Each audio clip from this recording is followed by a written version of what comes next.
don't mind, tell me a little bit about yourself and what motivated you to either start this company or become involved with this company. Yeah, sure. And thanks so much for letting me talk to you today. So, um, we started this company about 2 years ago. It'll be 2 years ago this summer when we got started on this effort. A lot of things motivated. First of all, I became interested in the med tech side of the business and in cancer in particular after sort of a long career. My background includes deep experience in both domestic and international business with Fortune 50 companies, and then about the last 10 to 15 years working with startups. And along the way, I got to do a lot of work in the development of devices, of consumer products, and launching new companies. I had this interest in cancer in general, partly because of my father. He was diagnosed with lung cancer when I was in college my junior year and died within just a few months of being diagnosed. That had a big impact on me. And then a number of years later, we had moved from Los Angeles back to the Seattle area where I'm from originally. And I had the opportunity to help a woman, a Microsoft executive, start up a bottled water company called Athena that benefits women's cancer research around the country. And during that process, I got involved with the University of Washington and their cancer research center there, with the Seattle Cancer Care Alliance, with the Fred Hutchinson Cancer Research Center. And it sort of had an impact on me. We moved to Phoenix about 3 years ago, my wife and I. And during the process, I became involved in the MedTech Ventures program here, and we incubated this business. So that's sort of what led to it. So it's sort of a culmination of lots of things, trying to find things to do with my time, finding really interesting ideas, and I think also trying to have an impact on cancer based on my personal life experience. So what problem or problems does your company address? Well, I think at the simplest way to think about it, I know that you're focused on diagnostics and monitoring right now in terms of what the Cancer Fund is doing. We're trying to find a way to provide some powerful tools for people to monitor and deal with stress. Because I can tell you from my life, whether it's my own experience when my father had cancer, or working with cancer survivors back when we founded Athena, or even more recently, one of my close friends, a college roommate, has been dealing with cancer the last few years. I know that stress is a common factor for cancer patients, and I think that in general we live in just a very stressful environment. So if you don't mind, I have a few slides I put together to sort of talk about what the idea is and where it fits and why we're focused on it.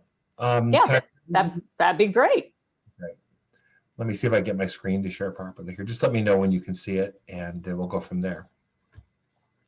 There it is. So we did this presentation last year. I call it Stress, Cortisol, Cancer, and You, because what we're really talking about is about stress, and we're talking about a specific hormone called cortisol that your body uses to help you manage stress. And what we're essentially doing within our venture is trying to find a way for people to take control of that particular hormone and be able to monitor, measure it, and know when they need to affect it over time. So if we think about it, stress is a common denominator today. I don't care whether it's the fact that people are working two jobs, or their schedules have gotten so booked up, or in this last year that we've been dealing with the whole COVID issue, right?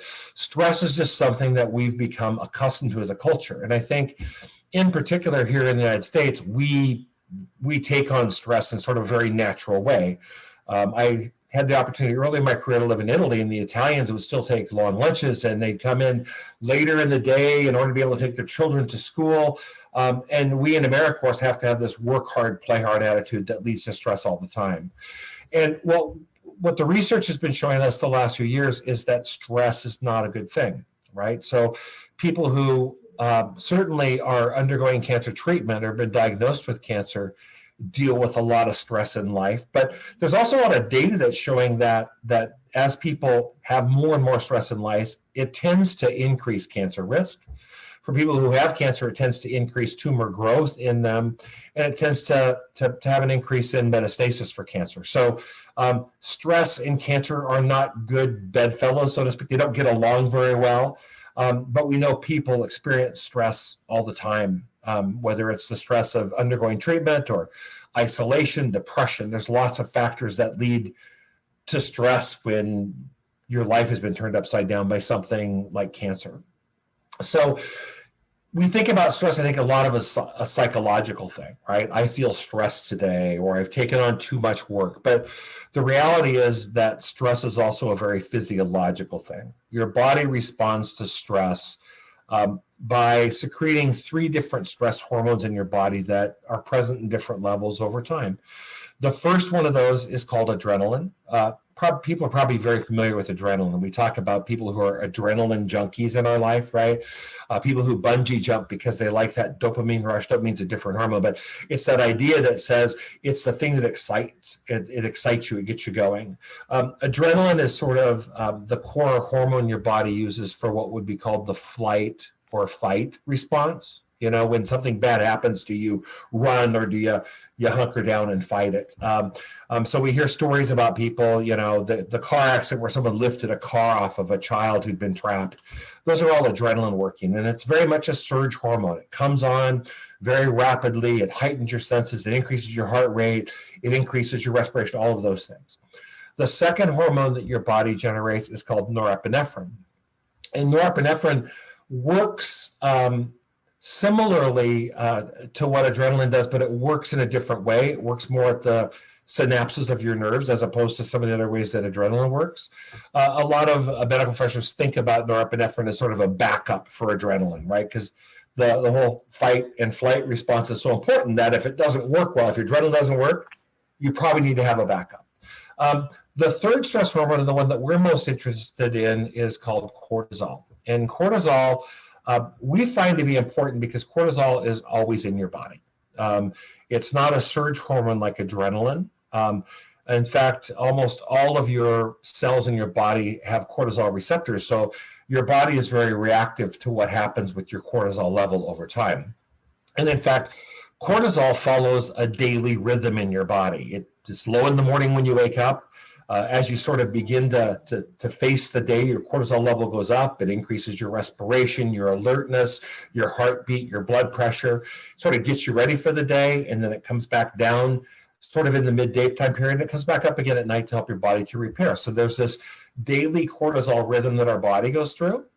The problem is, not the problem, but cortisol affects virtually your entire body. As I mentioned, almost all of your cells have cortisol receptors. So your body is very responsive to your cortisol level, whether that has to do with inflammation response or immune function or blood pressure. All of those systems in your body get affected by cortisol. So sort of being able to track and monitor that cortisol level is an important factor for us for health and health management. We do know that stress and cortisol, we believe, are highly interactive with cancer as well. So here's just 3 things that we found through the research and looking directly at cortisol and cancer together.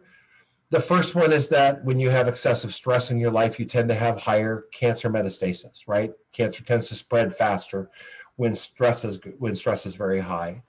The second one is that if you have excessive cortisol levels, it can actually create DNA damage and reduce your body's ability to repair itself and respond to therapeutic treatment.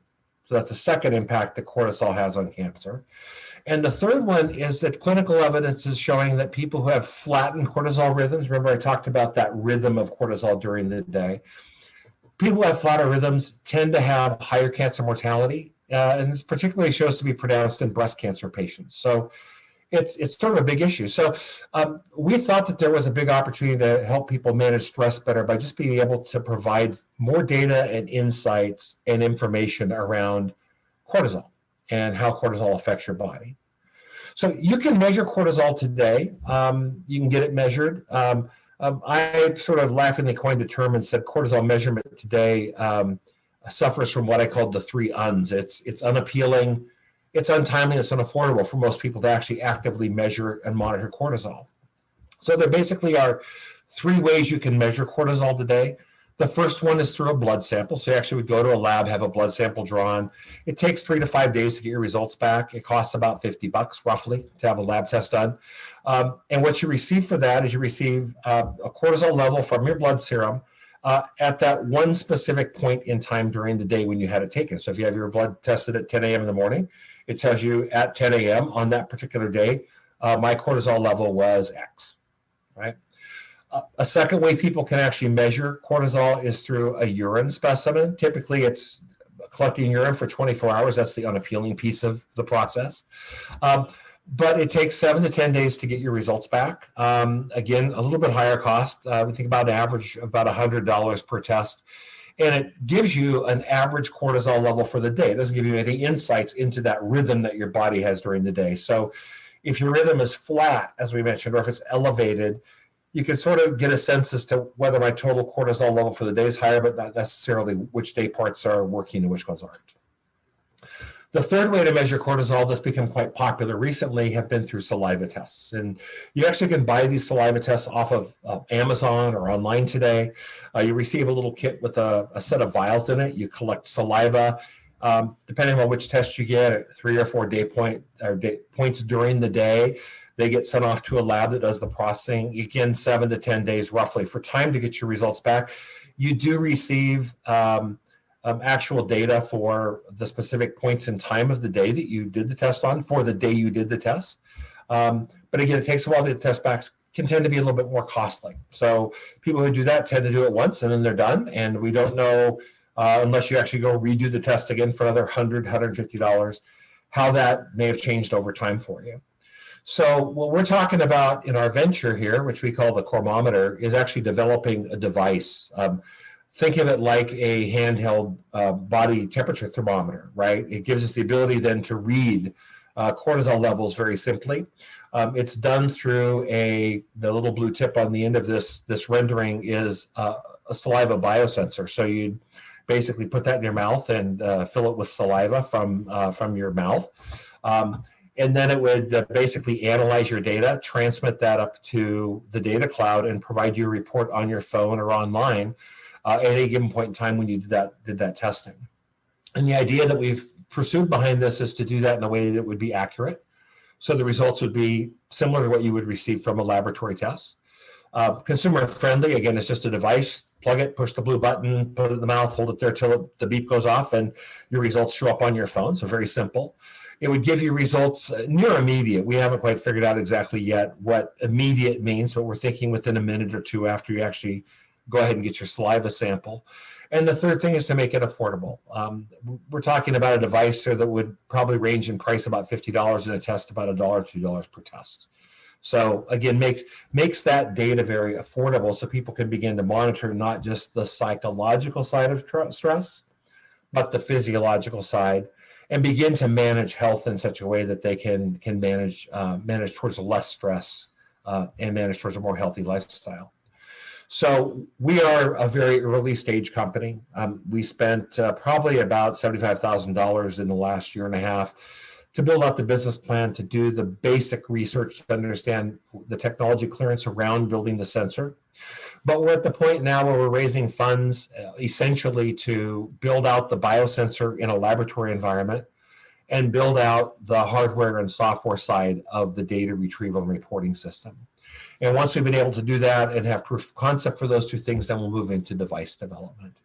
So again, very, very early stage in what we're doing. And our goal, in a very simple sense, is to go from there into validation testing with lab patients, move that into an FDA approval process and launch. And I think part of the important thing to keep in mind about this particular device is that probably unlike a lot of companies that Cancer Fund looks at, we're really not necessarily a practitioner's device or a research device. It's really intended to be a direct-to-consumer device, much like a thermometer you would buy, to really put the tools of managing stress into the hands of people so they can take charge of their own health and hopefully better and more effectively manage stress, during the cancer process and even just into healthy lifestyle. So, we think it's time to get smarter about the impact of stress on cancer. We think that this particular device that we're developing is a good way to do that. So that, I think, is sort of the story behind this, Anne, if you will. And that's where we're trying to go. What do you see as the biggest challenges ahead for you right now? Well, I think that the biggest challenge is just, finding investors who are willing to join such an early stage investor or early stage company. we unfortunately, I think my son is a software engineer in the Bay Area, and he talks a lot about startups. He always goes, well, who's your technical partner? And I said, well, we're in Phoenix, Arizona, and there are not a lot of biosensor development resources around Phoenix, Arizona. So we're trying to work in such a way that we can find the funding to be able to initiate the biosensor development itself. And then, as I mentioned, it is invention. We feel confident in our ability to do it, but it is invention. So there is a certain amount of risk involved in any time when you have to literally invent something as part of the process. We don't think the software side is very difficult, but the hardware piece, finding the resources, finding the capital, and getting through that step are really the critical milestone for us. Is there any last thing you want to leave us with or that you'd like to share? I would just say this, as I mentioned, stress is sort of a common factor for all of us in life. And I think that stress is a common factor for cancer patients in particular. I know I felt a lot of stress when my father was diagnosed with cancer. I don't know anybody who I know personally who is diagnosed with cancer doesn't feel a tremendous amount of stress. Our goal is really to just try to put a tool in your hands to let you monitor that, not just from a how do I feel, which of the happy faces, sad faces do I feel today, but a way to actually monitor what is going on in your body and then allow people to take control of their own health. I mean, there are a lot of things that people can do to manage stress better, whether it's lifestyle related, there are supplements people can take, there are certain drugs that physicians can prescribe that will affect things like your cortisol level. But the first task is really getting our arms around what's happening inside of me from an objective measurement standpoint that I can begin to influence. And that's really what we're hoping to provide people with some guidance on and some tools. And we're very excited about it. Well, I'm very excited to hear about this. I think this is amazing. And I just want to thank you for your time today. Well, thank you, Ann. It's nice to meet you. Thank you for watching the Lowdown on Cancer presented by the Cancer Fund. To learn more about what's coming in future episodes, visit us at www.cancerfund.com. While you're there, check out past episodes and be sure to click join us to become a member of the Cancer Fund community. As a member of the community, you'll receive early access to new interviews as well as other announcements. Make sure to connect to all of our social media channels so you don't miss a thing. In addition to getting early access to new episodes of the Lowdown on Cancer, Cancer Fund members play a critical role in driving cancer innovation forward so that one day we can more than hope. We can actually beat cancer. Thank you for joining us on this journey.